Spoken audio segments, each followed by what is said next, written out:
सैयद मोइन साहब तशरीफ फरमा है और आपकी आवाजें और इशारे उनकी तकरीर को सुनने के लिए बेताब है। मैं बगैर किसी हायल हुए के उनसे इंतहाई अदब और एहतराम से इल्तमास करता हूं कि वो आपकी इस तशनगी को दूर फरमाएं।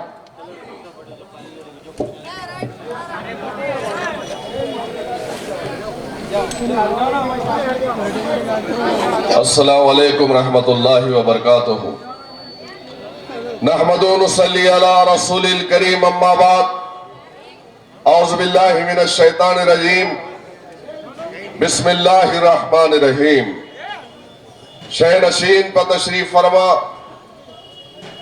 मजलिस कायदीन और जिम्मेदारान, हल्का बोलाकपुर के उम्मीदवार गौसुद्दीन ताहा साहब और आज के जलसे में मौजूद मेरे तमाम नौजवानों, बुजुर्गों और पसे पर्दा बैठ कर सुनने वाली मेरे इज्जत मां, पर्दा नशीन मां और बहनों, आज का ये जलसा मजलिस इत्तेहाद उल मुस्लिमीन की जानिब से मुनक्कद किया गया है।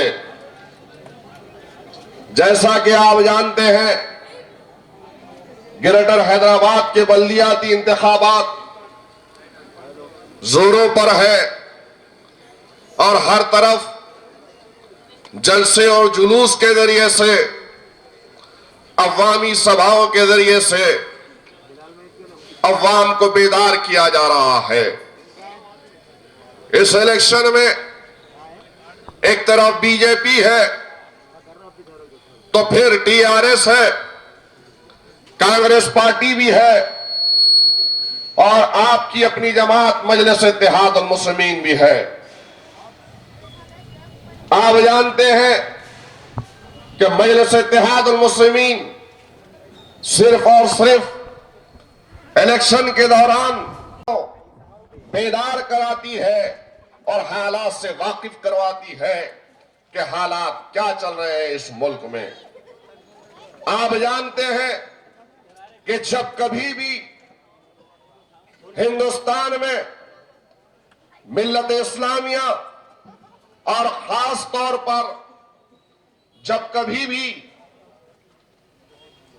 चाहे वो 3 तलाक का मामला हो या CA/NRC का मामला हो या फिर हमारे तहफ़्फ़ुज़ का मामला हो, मजलिस इत्तेहाद उल मुस्लिमीन अपने जलसों के जरिए से हुकूमत तक अपना पैगाम पहुंचाती है, एहतजाज दर्ज करवाती है।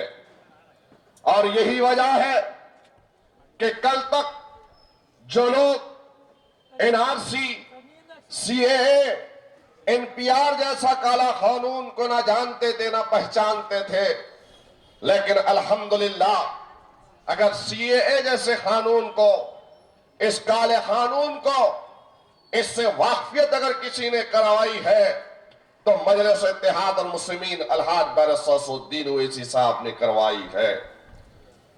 आज आपके इस बल्दी हल्के भोलकपुर में आपको और डालना है तो हर एक के दिमाग में वजह होगी कि हम वोट क्यों डालें। अगर आपके जहन में ये बात आ रही है तो उस वजह को मैं दूर करने की कोशिश करूंगा, क्योंकि आज हालात और वक्त का तकाज़ा है कि हम सब मिलकर एक एक सीट को, एक एक उम्मीदवार को अपने इत्तेहाद के जरिए से ग्रेटर हैदराबाद की बल्दिया में अपना उम्मीदवार अपनी आवाज बनाकर अपने मसाइल की तर्जुमानी के लिए वहां भेजे। आज मेरे भाई, आप सभी को यह बात मालूम है, अगर नहीं मालूम है तो सुन लो कि हैदराबाद के बल्दियाती इलेक्शन का मौजू तो यह होना चाहिए कि बल्दिया से जितने रिलेटेड, चाहे वो आबरासानी हो, सड़कें हो या गटर हो या बिजली हो, स्ट्रीट लाइट हो या वाटर सप्लाई हो या फिर बल्दियाती टैक्सेस हो, इन सब पर बात होती या बहस और मुबाहिसा होता।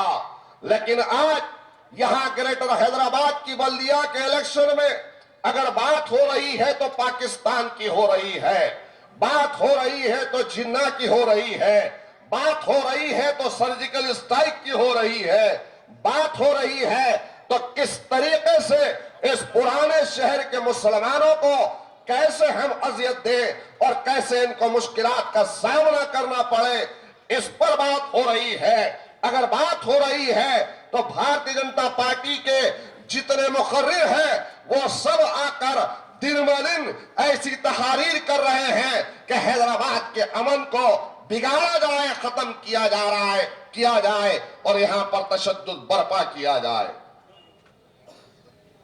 आप बतलाइए, क्या हिंदुस्तान के पार्लिमानी इंतखाबात चल रहे हैं हैदराबाद में, या फिर यहां पर असेंबली के इंतखाबात हैं? आज भारतीय जनता पार्टी ने जितने फिरका परस्तों को उतारना था उतारी है। जेपी नड्डा भी यहां पर है, योगी भी है, शाह भी है, स्मृति ईरानी भी है, सब लोग यहां पर आकर रोज बरोज अपने तकरीर के जरिए से एक नफरत के माहौल को पैदा कर रहे हैं।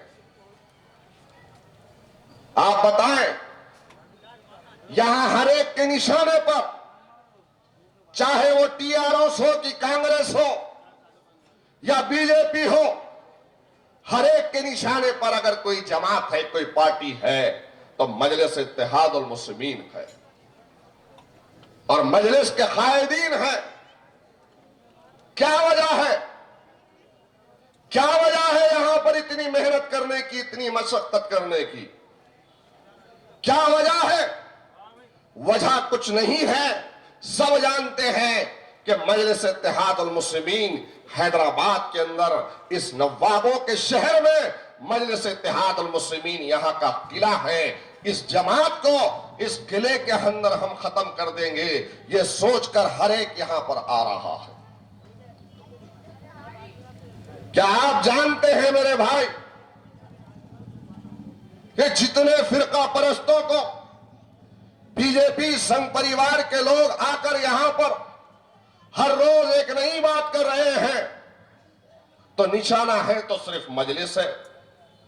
वो पार्टी जिसके सिर्फ पिछले इलेक्शन में 2 कॉर्पोरेटर आए थे, 2 काउंसलर आए थे, वो पार्टी भी हिस्सा ली। आपको पता होना चाहिए कि बीजेपी आज कांग्रेस से मिली हुई है। अब कांग्रेस पार्टी बीजेपी के इशारों पर जहां जहां मजलिस के ताकतवर उम्मीदवार हैं वहां पर मुसलमानों को ठहरा कर, चाहे वह मुसलमान कांग्रेस से हो कि फिर आजाद उम्मीदवार की शक्ल में हो, खड़ा कर कर वहां पर वोटों की तकसीम कर कर बीजेपी को जिताने में कांग्रेस पार्टी लगी है। आज सबसे बड़ा अलमिया यही है कि हमको सोच समझकर अपने वोटों का इस्तेमाल अपने इत्तेहाद की ताकत के जरिए से मजलिस के हक में करना होगा। यह वक्त सही नहीं है और इसमें सही फैसला लेना हम सब की जिम्मेदारी है। अगर हमारे वोट तकसीम हो जाएंगे, थोड़े इसको खुश करने में, थोड़े उसको खुश करने में, जैसा हलवाई की दुकान पे फातिया होती है, थोड़ा इसको, थोड़ा उसको, थोड़ा उसको, अगर खुश करने में अगर हमारे वोट तकसीम हो जाएंगे तो याद रखो मेरे प्यारे मुसलमानों, जो आज हिंदुस्तान के मुसलमानों को आप पर फख्र है, वो हैरत ज़दा हो जाएंगे कि ये कैसे हो गया कि जहां मजलिस का घर था, जहां पर 2015 में मजलिस इत्तेहादुल मुस्लिमीन को गोरखपुर की अवाम ने जिताया था, चुनाया था, आज कैसे होगा कि मजलिस को यहां से शिकस्त का सामना करना पड़े? अगयार, दुश्मनाने इस्लाम, फिरका परस्त ताकतें, वो मुनाफिकीन मिल्लत, वो मीर जाफर और मीर सादिक की औलादें आज सब काम पे लगे हैं और तनहा अगर इनसे कोई मुकाबला कर रहा है तो मजलिस इत्तेहादुल मुस्लिमीन अरहान बैसुद्दीन ओवैसी साहब, अकबरुद्दीन ओवैसी साहब मुकाबला कर रहे हैं। हमको सोचना होगा, तारीख गवाह है मुसलमानों, अगर हम सही वक्त का चयन कर सही फैसला नहीं लेंगे तो याद रखो फिर हमको आने वाले दिनों के अंदर बड़ी तकालीफ का सामना करना पड़ेगा। आज कोई एक दो मसले नहीं है बल्कि मसाइल के अम्मार है। सबसे बड़ा मसला अगर है तो फिरका परस्ती का मसला है। सबसे बड़ा मसला है तो इस्लाम दुश्मन ताकतों से लड़ना है। मसला है तो हमारी इक्तिसादी जिंदगी का है। मसला है तो हमारी माशी बहरान से हमको लड़ना है। मसला है तो हमारे तालीमी मैदान में जो हम पसमानदा है वो मसला है। मसला है तो हमारी तिजारत गाहों में लॉकडाउन में जो नुकसान हुआ है उसको हम कैसा भरपाई करें वो मसला है। और इन तमाम मसाइल के हल के लिए हम सब की जिम्मेदारी है कि इत्तेहाद का मुजाहरा करते हुए अपनी जमात का साथ दें। क्योंकि याद रखो किसी भी ऐवान में जब इलेक्शन होते हैं, इलेक्शन का जमाना होता है तो ऐवानों में अपने नुमाइंदों को भेजकर हर एक हमारी जिंदगी के जरूरियात से जुड़े हुए जितने मसाइल हैं उस उम्मीदवार के जरिए से ऐवान में भेजकर उसको हल हम करवा सकते हैं। अगर वैसा नहीं होता है तो जो कानून वहां पर बनते हैं फिर हम पर उस कानून का निफाज होता है। फिर हम पछताते हैं, फिर हम सोचते हैं कि क्या गलती हमसे हुई। आप बताओ मजलिस के एमएलए ऐवान असेंबली में कितने हैं मेरे भाई? कितने हैं? 7 एमएलए हैं, एमएलसी है। लेकिन क्या किसी की ताकत है यहां की हुकूमत की कि कोई ऐसा कानून बना दे? अगर बनाए भी तो मजलिस की मुखालिफत का सामना करना पड़ता है, झेलना पड़ता है, फिर वापस लेना पड़ता है।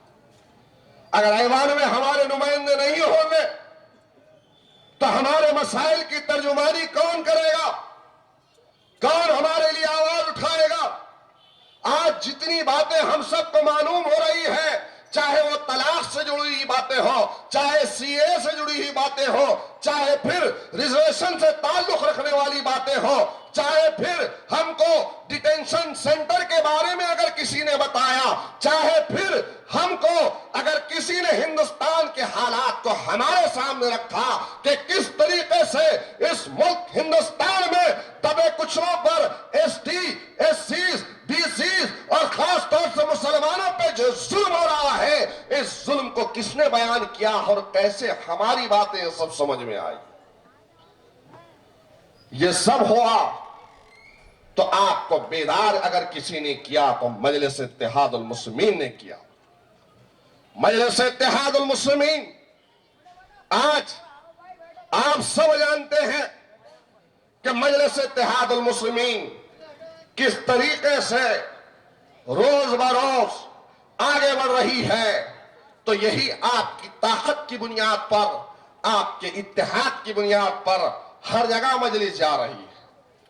आज मेरे प्यारे भाइयों, हम सब की जिम्मेदारी है कि हम मजलिस इत्तेहादुल मुस्लिमीन अपनी जमात का साथ दें।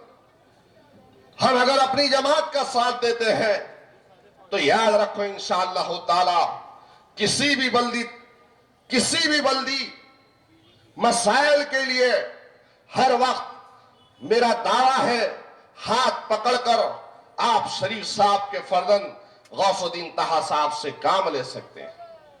कुछ लोग बावर करा रहे हैं, रुपए पैसे निकाल रहे हैं, 5 बरस में कभी आपके दरवाजों तक नहीं आए थे। आज मस्जिद के बाहर मैंने वो मंजर को देखा कि इससे पहले बीजेपी वालों की भोलकपुर में आने की हिम्मत नहीं थी, लेकिन जैसे ही जुमा पढ़ के निकला बीजेपी वाले भी है, टीआरएस वाले भी है, कांग्रेस वाले भी है, सब लोग मिलकर वहां पर हाथ जोड़कर वोटों की भीख मांग रहे थे।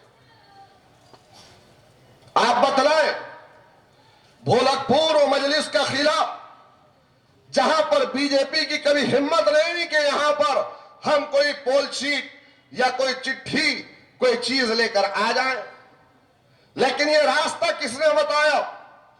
मुझे पता चला कि यही कांग्रेस के जरखरीद गुलामों ने उन हमारी गरीब माओं को, बहनों को रुपए पैसा का लालच देकर चंद को बीजेपी के हवाले किया और चंद को खुद साथ में लेकर पोलिंग और फिर दूसरे चीजों को तकसीम करने निकले। क्या ये हम सबको कबूल है? क्या हम बर्दाश्त कर सकते हैं? वो बीजेपी, वो कांग्रेस जिन्होंने अपने दौर इख्तिदार में हमको लूटा, पीटा, काटा, कत्ल किया, हमारी तिजारत गाहों को उजाड़ दिया, आज हम सोच रहे हैं कि वो लोग हमारे इन दरवाजों पर कैसे आते। बताइए आप, आज ये साजिशें अगर हो रही है तो इन साजिशों का रास्ता दिखाने वाला कोई और नहीं है, हमारे पास ही के चंद गद्दार है, हमारे पास ही के चंद मुनाफिकीन हैं। वो मीर जाफर और मीर सादिक की औलादे हैं जो रास्ता बता रहे हैं। वो जानते हैं कि वो चुनकर आने वाले नहीं है, तो ये भी जानते हैं, ये भी तय कर लिया है कि हम तहा को, मजलिस को यहां से जीतने नहीं देंगे। लेकिन अल्लाह की जात से मुझे उम्मीद है, यहां बोलकपुर की अवाम, यहां पर रहने वाले सरजमीन बोलकपुर के गयूर मुसलमान, यहां की मेरी माए, यहां की मेरी बहनें, यहां के बुजुर्ग ये बखूबी जानते हैं कि किसको वोट देना है और किसको नहीं देना है। और सुन लो कांग्रेस के दरखरीद गुलामों, आज जुमा के मौके पर जो बीजेपी के साथ जो तुम निकले थे बगलगुच्ची कर कर, इंशाअल्लाह ताला तुम्हारी जमानतें जब्त कर कर यहां पर मजलिस इत्तेहाद अल मुस्लिमीन का परचम लहराएगा। आज जरूरत है मेरे भाई, यकीनन हमारे माशी मसाइल हैं, माशी मसाइल हैं, मैं समझ सकता हूं, लेकिन क्या बिहार के जो मुसलमानों के माशी मसाइल है, क्या उससे बढ़कर आपके माशी मसाइल है? बिहार में मैं 15 दिन था, खुदा की कसम एक बात भी नहीं, झूठ नहीं बोल रहा हूं, न आपके ऑटो को हासिल करने के लिए आपको कोई जज्बाती बात नहीं कह रहा हूं, बल्कि 15-17 दिन बिहार में था तो बिहार के मुसलमानों की गुर्बत देखकर, उनकी बदहाली देखकर यकीनन मेरे आंखों में भी आंसू आए, मेरे आंखों में भी आंसू आए। वहां पर बच्चों को सिर्फ एक कपड़ा, अगर ऊपर शर्ट है तो नीचे कुछ नहीं, अगर पैंट या चड्डी है तो उसके अलावा कुछ नहीं। वहां पर जो मुसलमान, जो बुजुर्ग खेतों में काम करते हैं, सिर्फ एक लुंगी पहनते हैं, और वहां की डिजा उनके लिए क्या है? अगर आप वहां के चावल के दानों को देखेंगे तो यकीनन आप खाना पसंद नहीं कर सकते, लेकिन वहां साल में 2 मरतबा, सिर्फ 2 मरतबा फसल होती है तो धान की फसल होती है। कै की फसल? धान की फसल होती है।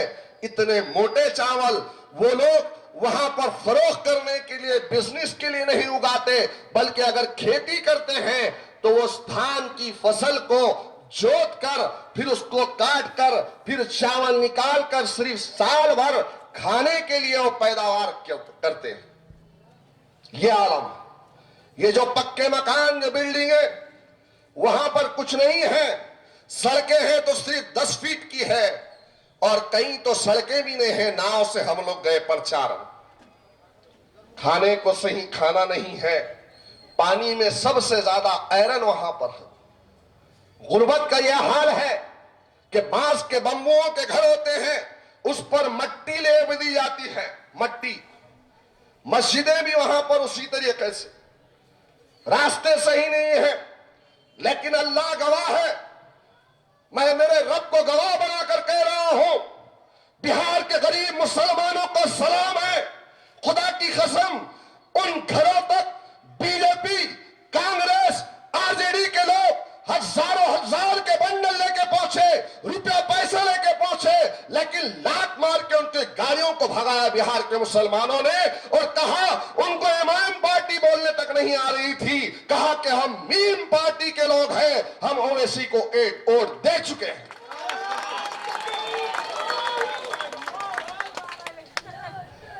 वहां के मस्जिदों में मस्जिद कमेटियों ने अगर मीटिंग की तो मजलिस को वोट देने के लिए। आपको ताज्जुब होगा मेरे भाई, साइकिल गाड़ियां तो छोड़ो, साइकिल बराबर नसीब नहीं है उन लोगों को। बिहार के लोग इतनी दूर आते हैं काम करने के लिए, इतनी दूर हैदराबाद में भी आते हैं। वहां पर मुझसे किसी ने, एक मीडिया वाले ने पूछा आकर, कहा कि हैदराबाद एक स्लम इलाका है और उसी को तुमको ठीक करना चाहिए, बिहार में क्या कर रहे हैं? मैं बोला अल्हम्दुलिल्लाह, हैदराबाद हिंदुस्तान का आईटी हब है, स्लम इलाका नहीं है। वहां रोजगार इतना है कि पश्चिम बंगाल, बिहार, उत्तर प्रदेश, उड़ीसा, हर जगह से लोग रोजगार वहां पर जाके कमा रहे हैं। और फिर आप भी देखे, मैं भी देखा, अकबरुद्दीन ओवैसी साहब ने लॉकडाउन में बिहार में बसेस भरकर उनके अखराजात को पे कर कर भेजे थे। लेकिन कुर्बान जाए मेरे भाई, बिहार के मुसलमानों को उनके सामने पैसे का लालच दिया गया, हर चीज दी गई, लेकिन वो गरीबों ने कहा कि नहीं, हम मीम पार्टी का साथ देंगे, तुम्हारे पैसे को हम लात मारेंगे, हम अपने जमीर का, अपने वजूद का, अपने तशक्कुस का, अपने ईमान का सौदा नहीं कर सकते। याद रखो, ये वोट एक अमानत है और इस अमानत का सही हक ये है कि जो जमात हमारे लिए लड़ रही है, जो जमात हमारे लिए आवाज उठा रही है, जो जमात हमारे तशक्कुत पर आवाज उठाते हुए मैदान सियासत में, अमली सियासत में, ऐवानों में एहतजाज के जरिए से हुकूमत को हिला रही है और हुकूमत को अपने कानून को वापस लेने पर मजबूर कर रही है, तो क्या गोरखपुर के गयूर मुसलमानों, हमारी अखलाक की जिम्मेदारी नहीं है कि हम उस जमात का साथ दें? बताओ आप लोग, क्या कोई ऐसा शख्स इस मजमे में है तो बताओ, जिसके पास सिर्फ एक कपड़ा है, जिसका घर सिर्फ मिट्टी का है, जिसके घर के ऊपर छत जो है, छप्पर वो बांस का है? कोई है तो बताओ, हाथ उठाओ। कोई नहीं होगा। अल्हम्दुलिल्लाह, रोजी रोटी माशी मैदान में यहां हैदराबाद का मुसलमान आगे है। सबसे ज्यादा हिंदुस्तान की रियासत में पढ़ा लिखा और सबसे ज्यादा बैरूनी ममालिक में कमाने जाने वाला, यहां पर पढ़ लिख कर आगे बढ़ने वाला अगर कोई है तो मुसलमान है। सरकारी नौकरियों में सबसे ज्यादा हिस्सेदारी अगर किसी की है तो आपकी है। पक्के मकान, शादी मुबारक स्कीम, हुकूमत के पास से जितनी स्कीमात आती है उस सब का फायदा आप उठा रहे हैं। रिजर्वेशन आपको मिल रहा है। आपके बच्चे तालीमी मैदान में अगर आगे बढ़ते हैं तो हुकूमत से लड़कर बैरून मालिक में जाकर अखराजात के लिए 20 लाख रुपए आपको दिए जाते हैं। आपके लिए अफरा दवाखाना है, आपके लिए ओवैसी हॉस्पिटल है, आपके लिए सालार मिल्लत एजुकेशन ट्रस्ट के जरिए से यहां पर तालीमी मैदान का जाल बिछाया गया है।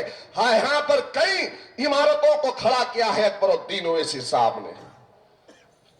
लॉकडाउन में कितनी मदद की, दुनिया देख रही थी मेरे भाई कि पेट में दर्द रहने के बावजूद भी अकबरुद्दीन ओवैसी साहब एक एक घर पर जाकर अनाज की तकसीम कर रहे थे।